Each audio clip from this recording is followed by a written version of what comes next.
everyone, so wanted to get my energy flowing again because I've got a bit of a cold.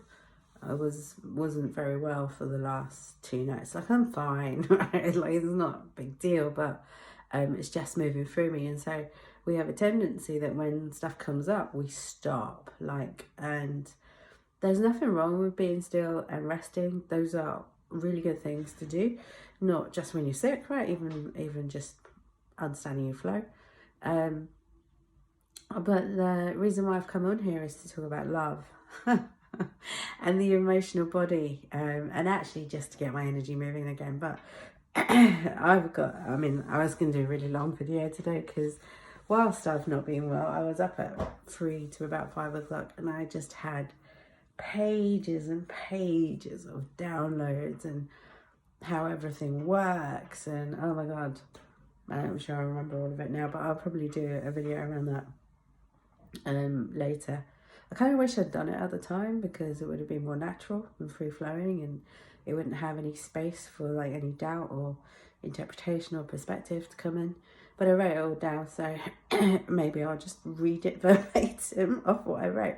But so talking about love and emotions. So typically our identity, the construct, the ego, is kind of either seen as a negative, or is not really very well understood, excuse me, by a lot of people, right? And I don't mean that, I'm talking about that from my experience. So basically, your ego, your identity, your kind of single experience wouldn't exist if you didn't have an ego, because then you would just be connected to the all, from my understanding, right? But your ego construct of the fear that was triggered after you were born in this realm is what creates programs, right? And some of those automatic programs are actually really beneficial. So things like eating, walking, talking, things that you need on this physical plane are really good. But some of them are just full of emotion that don't serve you at different points, right? So for example, if you were attacked as a child and your ego created a program to keep you safe, then it probably was relevant at that point, right? Although there are higher understandings, and obviously if you're born at a higher state of consciousness, you probably won't need that. But when you get older, it is not necessary. And so one of the biggest ones that I actually moved through was actually around my limitations with money, right? And so if you've been watching me, you'll know that I've been moving through the journey in all areas of my life. And I've got to be honest, like, my life is amazing.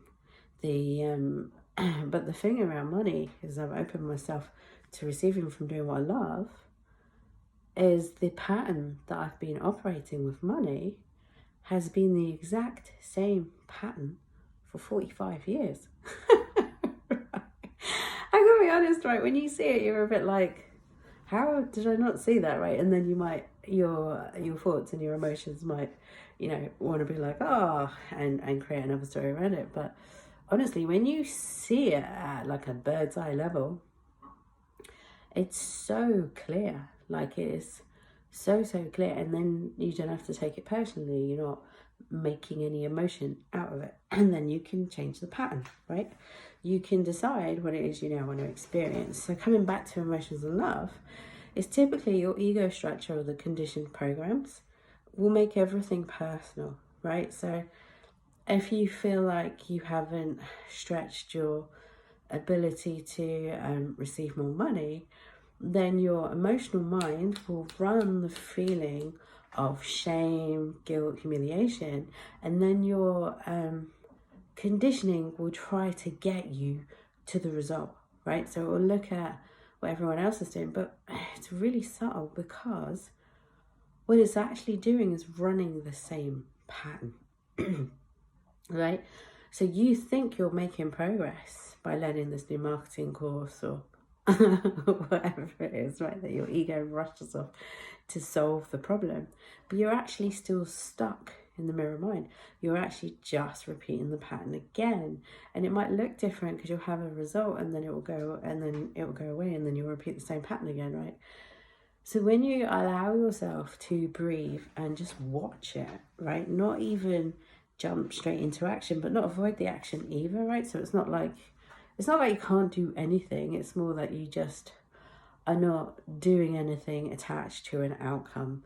You're just enjoying it, right? So you might be doing it with intention and precision and all of that sort of stuff, but it's not coming from a fear-based motivation, right? Which is I need to fix this right now. And so as you do that, you start to open your heart to love. And so I've used money, but actually it's exactly the same thing with people. So if you, for example, have a pattern with relationships, I could really go into detail on this, but if you have a pattern with relationships, then say, for example, you have a relationship that doesn't work out and that person has chosen to go a different direction, right? Or you chose to go a different direction.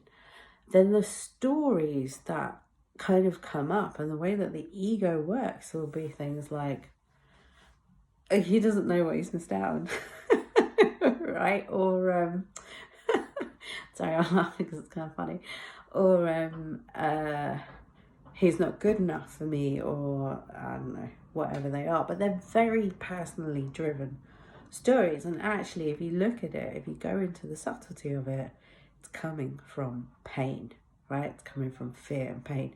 This is a lot. You can see this a lot in the woke culture that's going on, where you can't use this name and that name, and it's because of the way that the structure takes things personally, and it's actually trying to avoid getting hurt. But the irony is in avoiding feeling the emotion, because you're not your emotions, right? They're there as part of your experience, but is it actually causes you intensely much more pain, and it repeats exactly the same pattern. It does. It repeats exactly the same pattern, no matter how it looks different in the moment. When you go out and you take a bird's eye view of it, you can really see it. And this is what I do. This is what I help people with. So I actually dive deep with you, so you can see it, right, pretty quickly, right? And then you change it. So sometimes it's a process, sometimes it takes time, right? If you want to become a master or an expert at anything, it's going to take practice, time, learning, skills, expertise, right? But the other alternative, and you do get fast results as well, you get really fast results too, but it's done in kind of a long-term structure base. But the other alternative is that you just cycle the same unconscious pattern. So I hope that helps. And if you would like more information or you want to ask me any questions, drop it into the comments and I will respond. All right, guys, take care. Bye.